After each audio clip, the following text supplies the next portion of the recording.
오늘 우리에게 주신 하나님 말씀은 신약성경 7쪽에 있는 마태복음 6장 9절에서 10절 말씀입니다.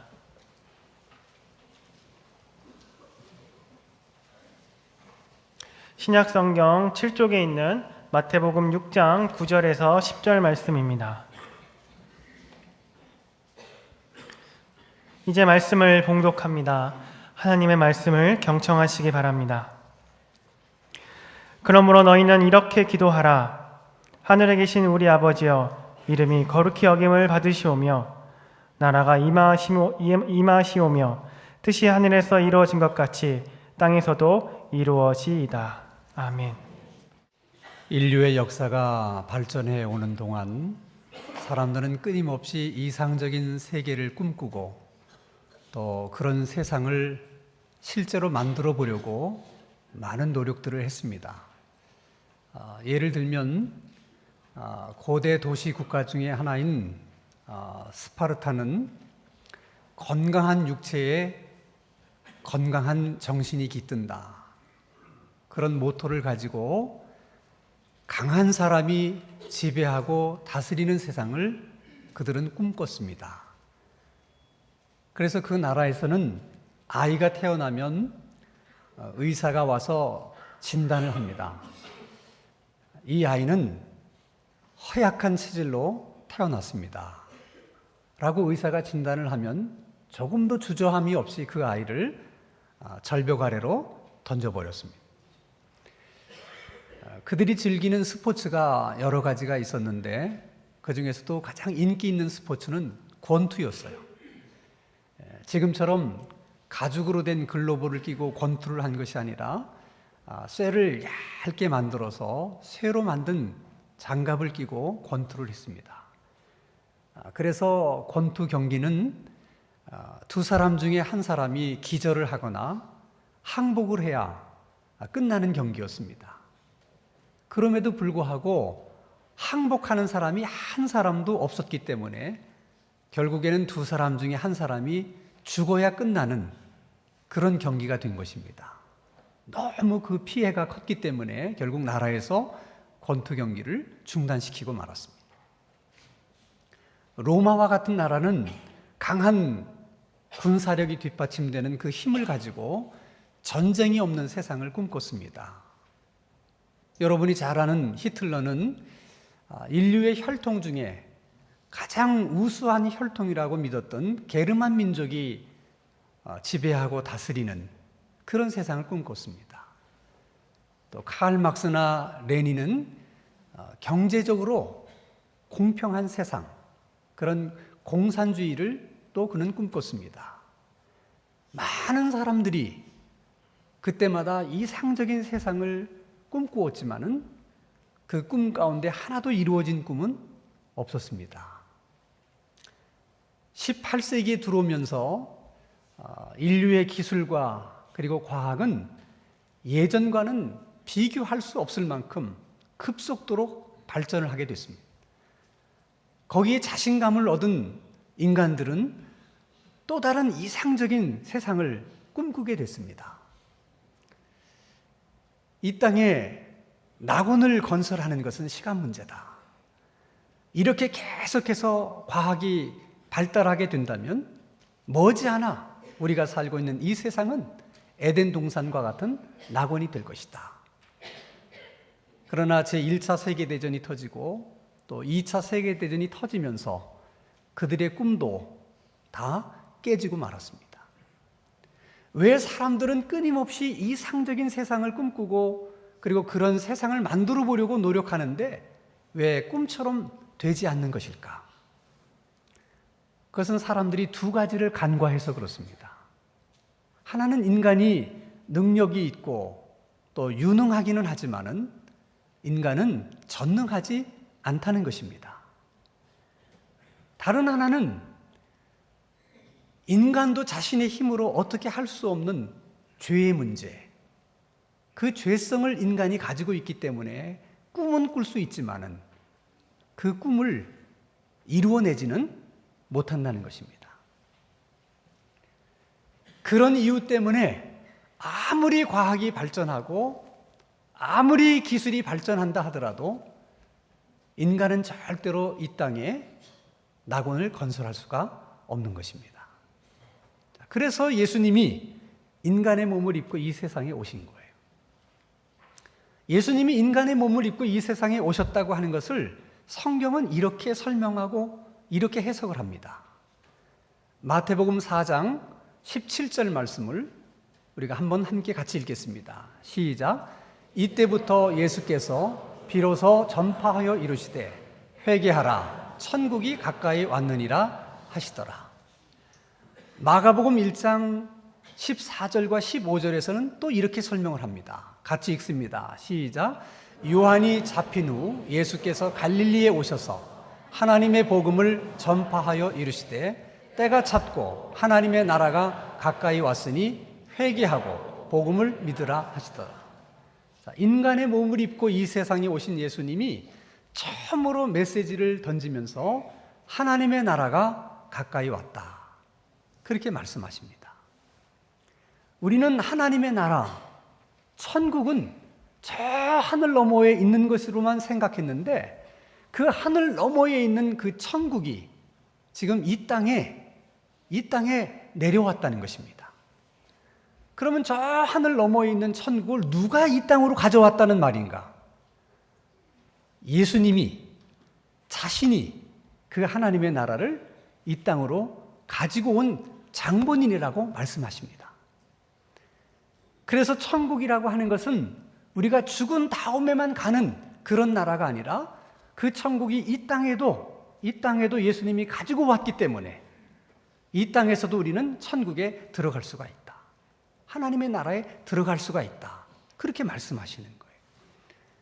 그러면 예수님이 말씀하시는 그 하나님의 나라, 천국이라고 하는 나라는 어떤 나라인가?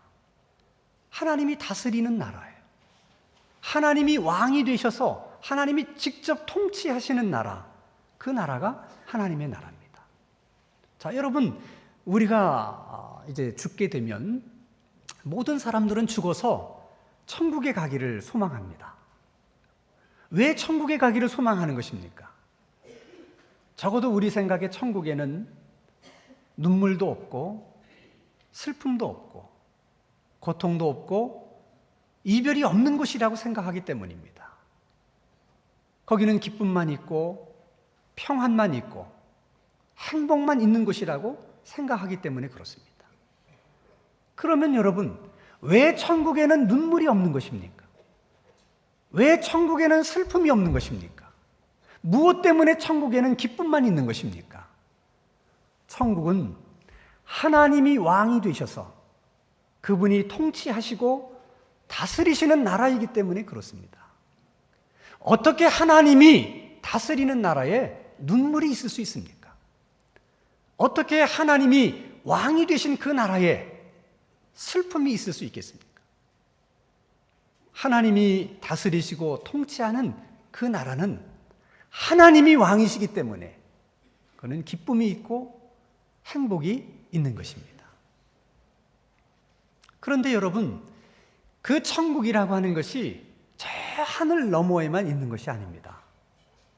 하나님이 이 세상을 창조하실 때 사실 그 하늘 너머에 있는 천국을 이 땅에도 만들어 놓으셨어요. 그게 우리가 잘 아는 에덴 동산입니다. 그래서 에덴 동산을 파라다이스라 말하지 않습니까? 에덴 동산은 하나님이 왕이 되셔서 직접 하나님이 다스리고 통치하시는 동산이었기 때문에 에덴 동산에는 눈물도 없었고 고통도 없었고 슬픔이나 이별도 없었습니다. 문제는 하나님이 그 동산을 다스리던 왕권을 아담과 이브에게 넘겨주셨는데 아담과 이브가 그 동산을 하나님의 뜻대로 다스리지 않고 하나님의 뜻대로 통치하지 않고 하나님의 뜻을 따라서 하나님의 다스림을 받아야 됐던 아담과 이브가 오히려 마귀의 유혹에 넘어가서 마귀의 다스림을 받고 마귀의 통치를 받게 된 거예요. 성경은 그것을 죄라고 규정하면서 인간의 모든 불행은 거기서부터 시작된 것이라고 말씀하고 있습니다. 그 죄 때문에 하나님이 주신 이 세상을, 이 자연을 잘 보살피고 잘 관리해야만 함에도 불구하고 인간들은 오히려 자연을 학대하고 인간의 욕망을 채우려고 하는 오직 그 하나의 목적을 가지고 하나님이 우리에게 관리하라고 맡겨주신 이 세상을, 이 자연을 착취하고 있는 것입니다.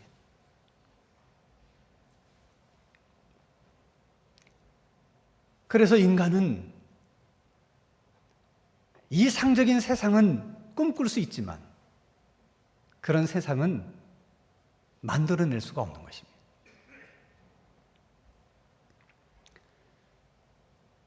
예수님이 우리를 구원하시기 위해서 십자가를 지셨다.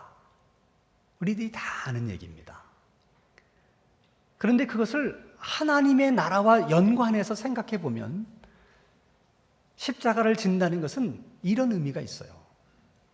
십자가는 아무나 지는 형벌이 아닙니다.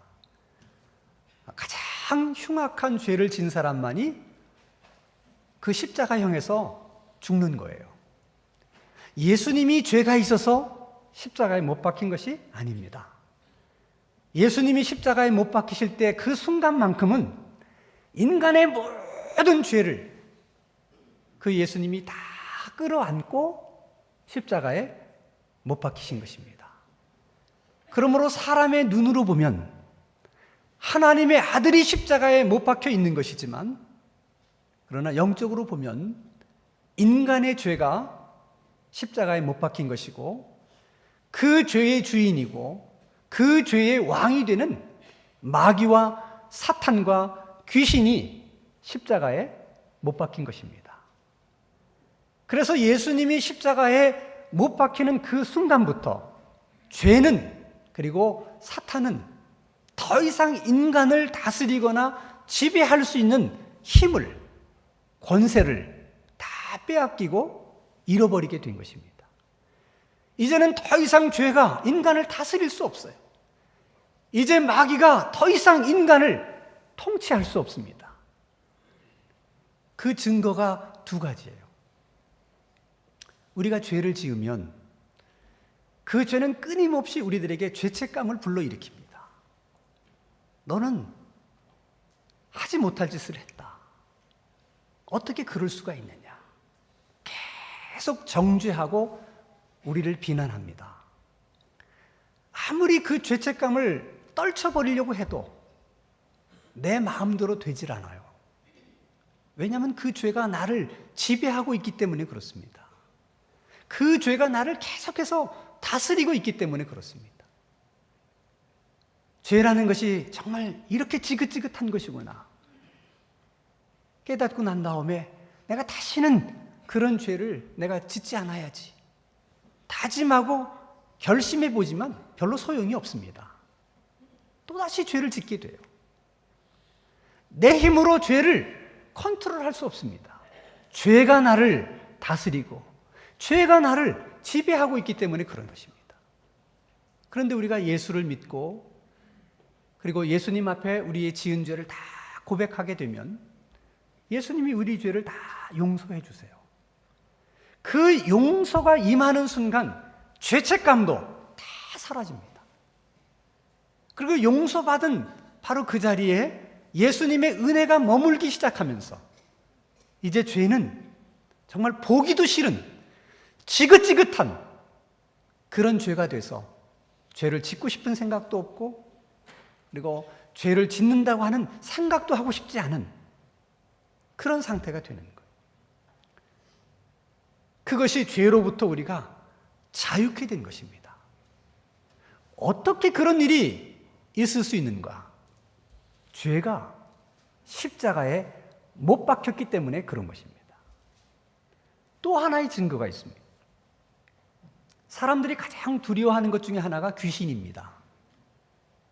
그래서 귀신에 들린 사람은 다른 방법이 없어요. 세상 사람들은 그냥 구술합니다. 많은 돈을 주고. 구술한다는 것은 귀신의 비율을 맞춰주는 거예요. 귀신에게 사정도 해보고 그리고 귀신에게 아부도 하는 것입니다. 그러면 어떤 때는 귀신이 나갈 때도 있고 어떤 때는 아무리 비싼 굿을 해도 아무리 사정을 하고 아부를 해도 안 나가는 경우가 있어요. 왜 그러느냐? 귀신 마음이기 때문에 그렇습니다. 귀신에게 그런 권세가 있기 때문에 그런 거예요. 인간이 어떻게 할 수가 없어요. 그런데 예수를 믿는 사람들은 귀신 들린 사람에게 내가 예수님의 이름으로 명하노니 그 사람에게서 나가라. 그러면 귀신이 나갑니다.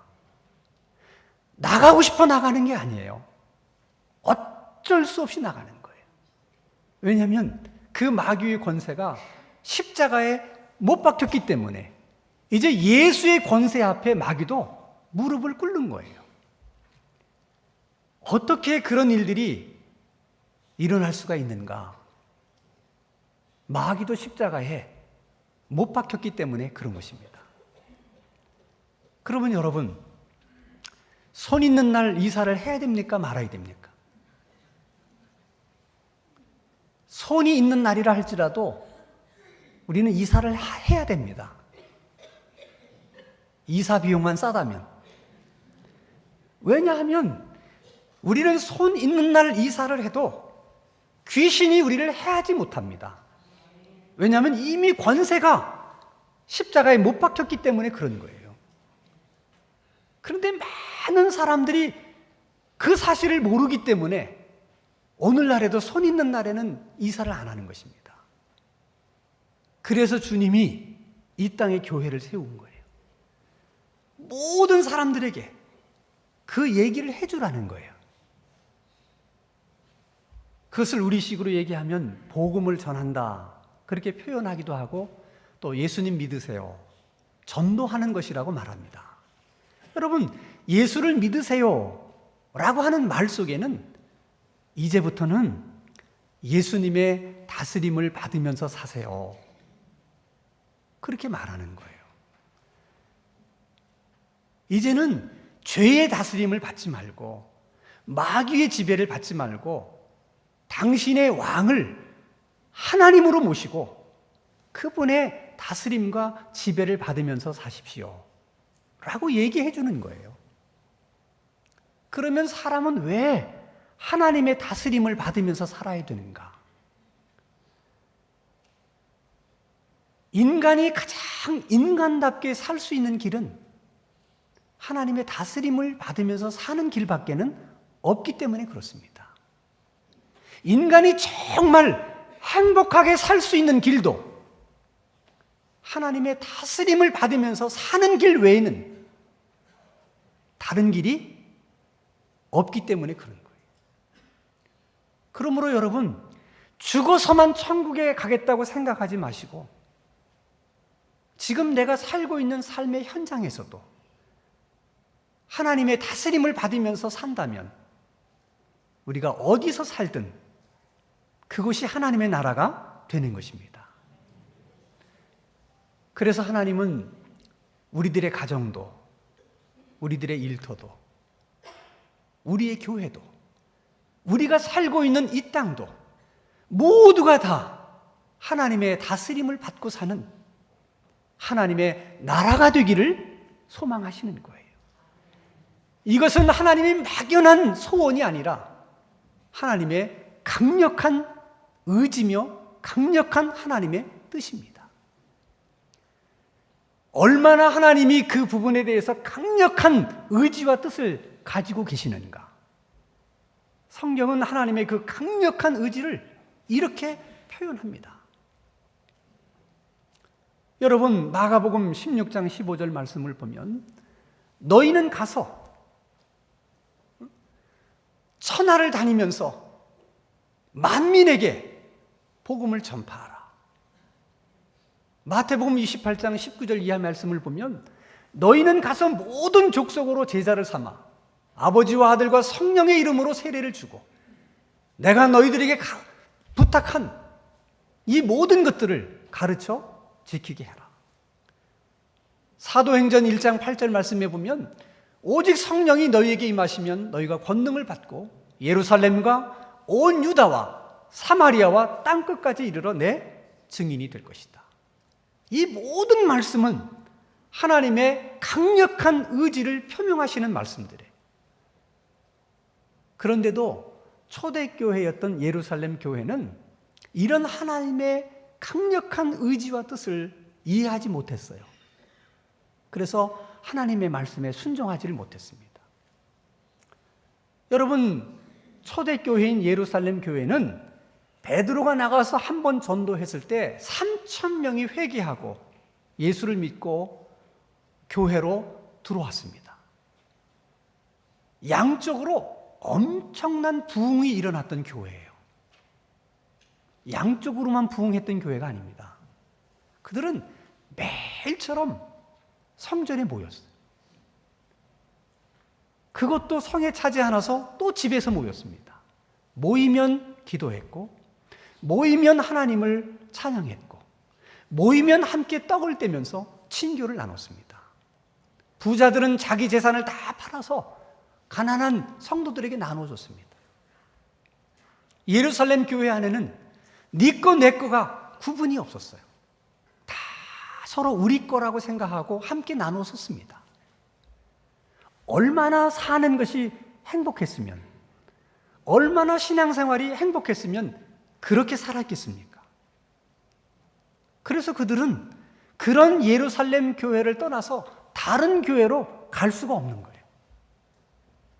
그래서 그들은 그런 예루살렘 지역을 떠나서 다른 지역으로 이사 갈 수 없는 것입니다. 그러나 그것은 하나님의 뜻은 아니었어요. 그들이 행복하게 산다는 그 자체가 하나님의 뜻이 아니라는 말씀이 아니라 자기들끼리 모여서 자기들끼리만 행복하게 사는 것, 그것은 하나님의 뜻이 아니었습니다. 그래서 얼마 지나지 않아서 스데반 집사님이 순교를 하고 그걸 시작으로 교회의 대대적인 핍박이 시작이 됩니다. 성도들은 어쩔 수 없이 다 사방으로 흩어지게 됐습니다. 그 말씀을 통해서 우리가 분명하게 깨닫게 되는 사실이 한 가지가 있어요. 하나님은 그렇게 해서라도 하나님의 그 강력한 뜻을 이루어내시고 말겠다는 거예요. 만약 예루살렘 교회가 처음부터 흩어져서 복음을 전했더라면 스데반 집사님은 순교하지 않아도 됩니다. 그리고 그런 핍박 때문에 고통받지 않아도 되는 것입니다. 그 하나님의 강력한 의지는 지금도 마찬가지. 우리가 그 일을 하지 않으면 하나님은 다른 사람을 통해서 그 일을 반드시 이루어내실 것입니다. 우리 교회가 그 일을 하지 않으면 하나님은 다른 교회를 통해서라도 반드시 그 일을 이루어내십니다. 다른 교회가 그 일을 하지 않으면 하나님은 전혀 새로운 교회를 세우셔서라도 하나님은 반드시 그 일을 이루어내실 것입니다.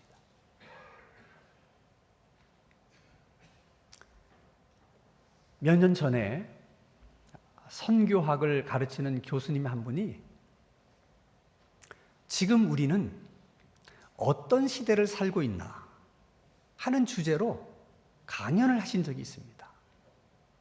그 교수님의 말에 의하면 지난 100년은 역사의 그 유래를 찾아볼 수 없는 엄청난 부흥의 시기였다는 거예요. 예를 들면 예수님 때부터 1900년까지 예수님을 믿고 예수님께로 돌아온 사람보다는 지난 100년 동안에 예수님을 믿고 예수님께 돌아온 사람이 훨씬 더 많다는 거예요. 그 지난 100년을 30년 단위로 끊어보면 1970년대 그 한 세대의 대부분 일어난 부흥이라는 것입니다. 놀라운 것은 그 부흥이 지금도 계속되고 있다는 거예요.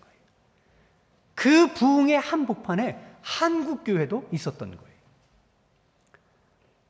여러분, 남미라고 하는 그 엄청난 땅덩어리에 지난 100년 전에는 예수님을 알고 예수님을 믿었던 사람들이 한 5만 정도로 추정이 됐습니다. 그런데 100년 만에 7천만 성도가 된 거예요. 100년 만에 예수 믿는 사람의 숫자가 1400배 증가한 것입니다. 그 부흥은 지금도 계속되고 있다는 거예요. 브라질의 경우에는 교회만 지면 사람들로 꽉꽉 들어차는데 아무리 큰 교회를 지어도 6개월이면 꽉 찬다는 거예요. 이것은 그 어느 역사에서도 찾아볼 수 없는 엄청난 부흥의 역사라는 것입니다. 아프리카. 100년 전에 아프리카 전역을 통틀어서 예수 믿는 사람들이 한 880만으로 추정을 했는데 그 100년 사이에 3억 4천만 명이 예수님 믿고 돌아왔다는 거예요. 지금도 아프리카에서는 엄청난 부흥이 일어나는데 아예 부족 전체가 예수를 믿고 단체로 주님께 돌아오는 일들이 비일비재하게 일어나고 있다는 것입니다. 이런 부흥이 남미와 아프리카에서만 일어났느냐? 아시아의 경우를 보더라도 중국의 경우에 모택동이 등장하기 전까지 중국 땅에는 약 150만 명의 성도들이 있을 것이다 하고 추정을 했습니다. 모택동이 정권을 잡으면서 교회를 핍박하기 시작했어요. 중국 땅의 교회는 다 사라지고 없었습니다. 성경도 다 몰수를 했습니다.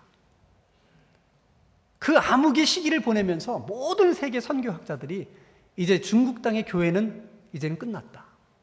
이제 중국 땅에서 성도를 찾아본다는 것은 불가능한 일이다 라고 생각했는데 등소평이 등장하면서 개혁개방을 이제 추진하고 그러면서 정말 죽의 장막으로 가리워져 있던 중국이 조금씩 열리기 시작했는데 그 열린 문으로 보면서 세계 선교학자들이 너무 놀란 거예요.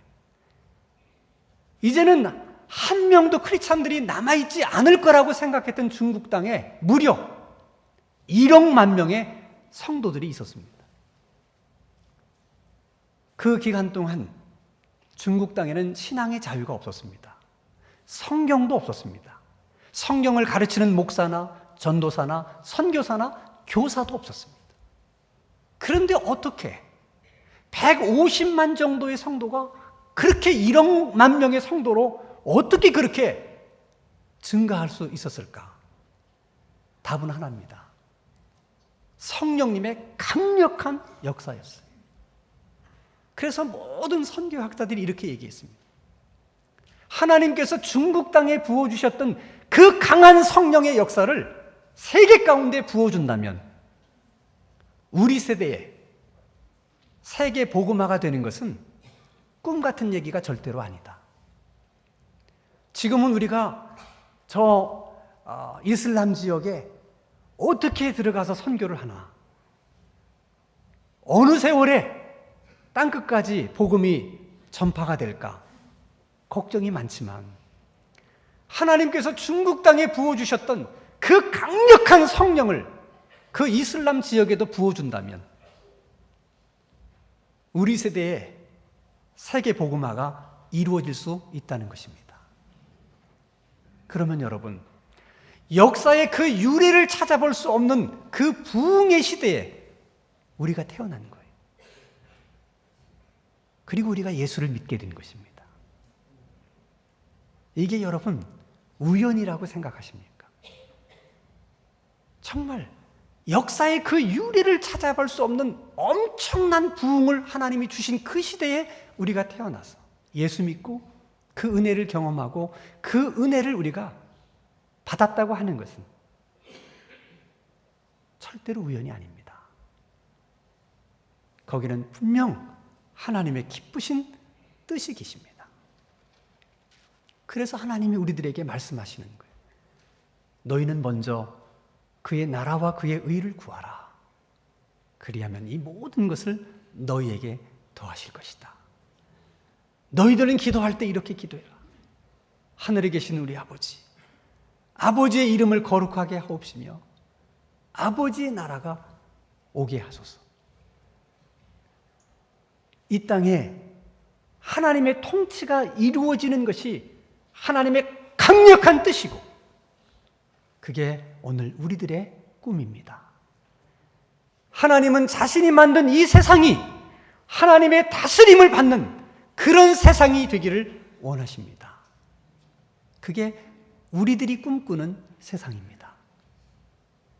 그러므로 각자 우리들이 무슨 꿈을 꾸고 살든, 내 꿈이 무슨 꿈이든 궁극적으로는 하나님의 나라가 이루어지는 그 꿈을 위한 꿈들이 되어야 합니다.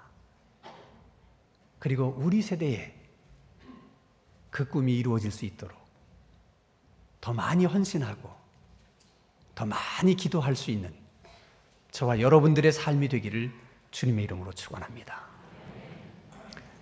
거룩하신 하나님 아버지, 인류의 역사상 그 유래를 찾아볼 수 없는 부흥의 시대에 우리들을 태어나게 하시고 예수 믿게 하시고 그 부흥을 맛보게 하셨사오니 하나님께 감사를 드립니다.